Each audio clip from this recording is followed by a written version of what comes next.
Hey, how's it going? This is Rodney Hubbard. I'm coming to you from American Micro Podcast here in Baltimore, Maryland. How are you doing? How's everybody doing out there? I'm just doing a solo thing tonight. Yeah, I just wanted to talk to you a little bit about Baltimore, Maryland versus where I originally moved from. I lived in San Diego for about 20 years. Beautiful town, man. Like absolutely gorgeous town. I mean, if you were to put it into context, it's probably one of the most beautiful places I've ever lived in my life. And I've been to a lot of places. I was in the Marine Corps. I was an Army brat. Um, I've been to Brazil. I've been to Okinawa. I've been to Panama. I've been to Thailand, Korea, been all over the place. But I have to say, I mean, as far as like just topography and geography and just the energy of exactly what that town is and what that part of the world brings, it's just amazing, you know. Um, there's one thing though, that I found very, very hard to deal with, and I'll put it into perspective for you. So it's 1999. I just get there. Basically, I'm looking at it as a place to live, and I'm like, well, you know what? I think I'm going to buy a house. So I look at this. I go to. I was in South down by Chula Vista, looking at a house that was basically sitting on a canyon, right? Like a very small canyon in San Diego. And the house was appraised for, I think it was like $176,000. And I'm thinking to myself, man, that's way too much for a house, man, And I had a VA, a VA loan, whole nine yards, right? I don't know if you know about VA loans, but they're amazing. There's no down payment, nothing. So I'm thinking to myself, you know what? I'm just going to wait until the prices go down. Move forward 3 to 4 years, that $176,000 home is now worth 350,000. Okay. And it hasn't gone backwards since. I mean, from 2000, 2001 to 2008, before the recession, that the median house prices were just, and it's even crazier now. I think it's like the median house price is somewhere between $700,000 to $800,000. I mean, you might want to Google that and fact check that, but it's high, So I'm living in an apartment, okay, and I'm paying. It's a 2 bedroom, 2 bathroom, 800 square foot apartment. It's $2,200 a month. This is in 2015, 2016, 2017, right? Around there, between 2015 and 2020. And then COVID hits, okay? And you're like, Jesus Lord, dude. First it was the recession in 2008. And now it's, another situation where you're like, people are losing their jobs. They can't go out, servers and restaurant people, because people aren't going out to dinner and they're not, spending money in restaurants anymore. They're losing their jobs. And all of a sudden, just by, the laws of attraction, San Diego becomes a place where the homeless around the country they're just flocking to, And all of a sudden, you've got a ton of homeless people living in San Diego. Not just the people that live there, but I mean, I'm talking like, it's just ridiculous. When I moved there, when I moved there in 2000, there wasn't a homeless situation. There was not a homeless population to speak of. By 2000, after the recession, by 2014, 15, it was over. And, on top of that, we had three fires within like 5 years. I think it was from, uh, what, 2000, was it 2004 to like 2007, somewhere in there. We had like three fires, huge fires. And so, okay, like everyone's losing their jobs. Because I was killing it. I was from 2000 to 2008. I was a loan officer, and I owned a business. And dude, I was living in this beautiful home, and all of a sudden, I'm sleeping in my buddy's garage. In 2008, had to find. I lost my business. The mortgage industry went up in flames. My buddy lost his job. He needed someone to help him cover his mortgage. He lived in a 2-bedroom. He already had a roommate. He's like, dude, I need. So I'm like, dude, I'll just, we, banged out his garage and made it into another room. And I lived there for, dude, probably, I'd say a good year, from like 2000, like the middle of 2000, no, like from 2008 to almost 2010. And then I found a really beautiful place off 25th Avenue. But anyways, so yeah, I mean, it's a beautiful city. It's just amazing. The food, it's incredible. The dude, if you want to eat Mexican food, if you love burritos, chimichangas, tortas, if you love Jamaica, if you love, anything remotely like completely left coast Mexican food, not Tex-Mex. This is like San Diego is it's just, the most amazing. They have the most amazing Mexican food on the planet. There's a drink called horchata. Man, it's like rice milk, I think. And I drank. Did you get like you get like a carne asada, burrito with cheese and avocados, or you get a bean and rice and cheese burrito, or a chorizo burrito with a horchata, or just get yourself an egg and cheese and bean burrito. Dude, I'm telling you, dog, you can't go wrong. But it's expensive to live there, man. It's off the hook, And I love San Diego, and I'll probably be going back, as crazy as that sounds. But I moved back to Baltimore. Long story short, sister passed away. I got diagnosed with cancer, prostate cancer. Kicked that in the butt, and in from like February of 2020, when March of 2020, when my sister passed away, to I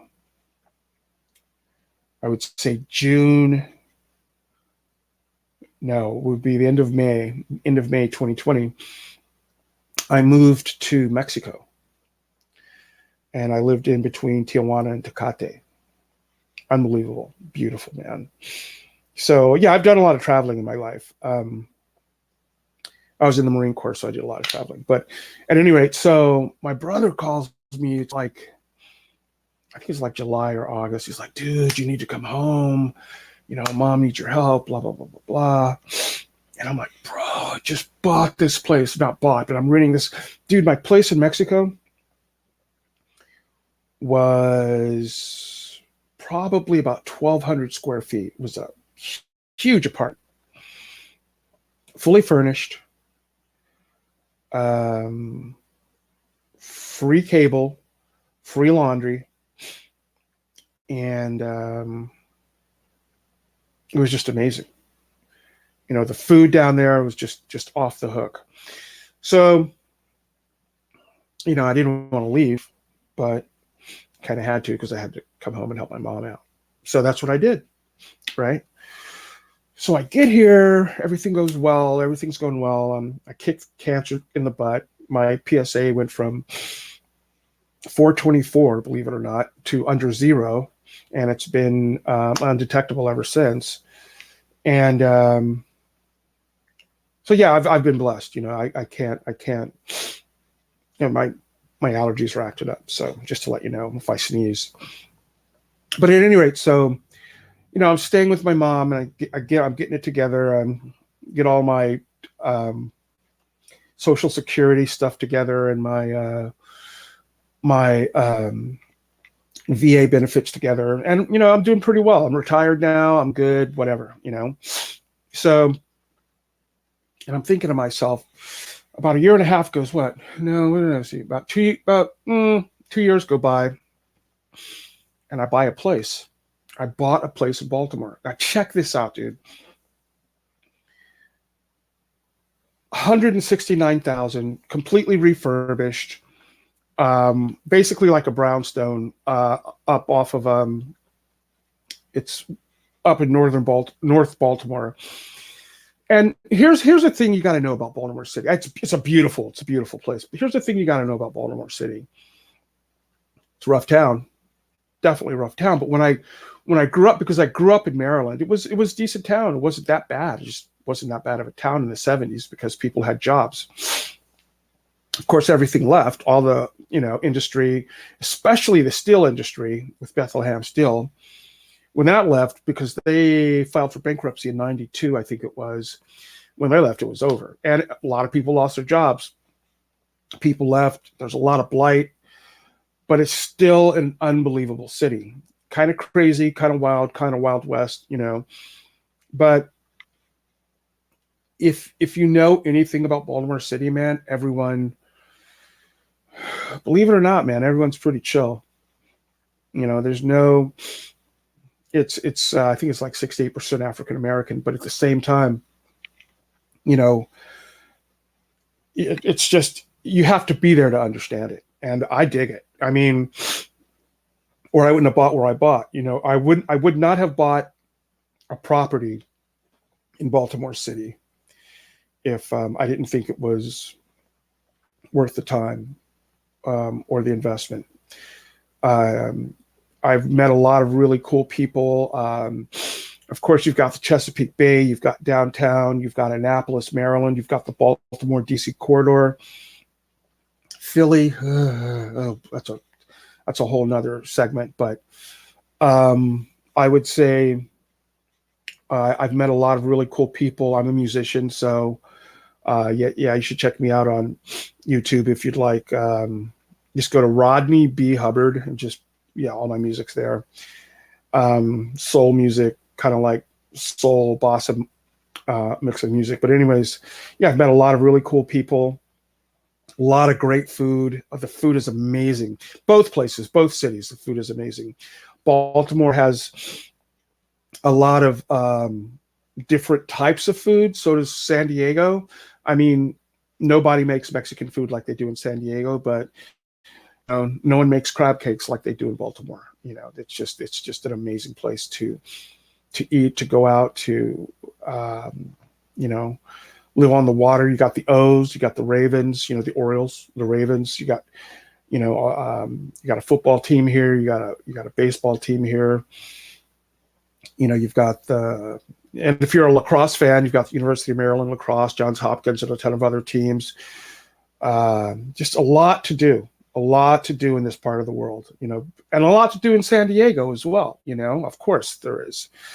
But if you're thinking about, like, what's it worth to be in a place where you're living for your mortgage, or because that's what you do in San Diego. That's what you do. You're living to pay rent. You're living. Now, don't get me wrong. The weather is amazing. There's no winter like there is in Maryland. There's not a lot of rain. There's not really a lot of pollen like there is here. But because of spring, and these early springs are kicking everyone's butt. But um, yeah, you can buy some amazing property here in Baltimore, Maryland, and in Maryland, like in Baltimore County and Arundel County, Montgomery County, Prince George's County. It's a beautiful state. In the summer, it's one of the most lushly green states you would ever want to see. It's absolutely stunningly beautiful here. Um, but yeah, I just wanted to let you guys know. There's a ton to talk about. You could talk about Baltimore and San Diego for like 3 days, but I just wanted to let you know they're different. You know, one's 50% or 45% Latino, 48% Caucasian or European American. Baltimore, Maryland is what, 68% African American, and then there's the rest. There's Latino, European American, and so on. But I think if you're going to visit a town, Baltimore is definitely a beautiful place to come and see. It's an old East Coast city. It was founded in the 1600s, and believe it or not, at one point it was just like any other place, that before technology took over and NAFTA and everything else, it was a beautiful place to live. It was an unbelievably beautiful place to live. I mean, right now, I think the population of Baltimore is probably just under 600,000. And in like 1961, 62, there were over 1 million people that lived in this city. It's crazy, man. But that's what, when jobs go overseas, and it doesn't matter. I mean, literally, I'm just going to say this. It doesn't matter if you're a Democrat or Republican. When you lose your economy in your city, when you lose, traditional the traditional workspace that provided, families their a viable way to make a living. When those go away, when steel went away, so did everything else. So, love you guys. All right. I'll be talking to you soon. You take care and have a great rest of the day. This is Rod Hubbard with American Micro Podcast. Take care.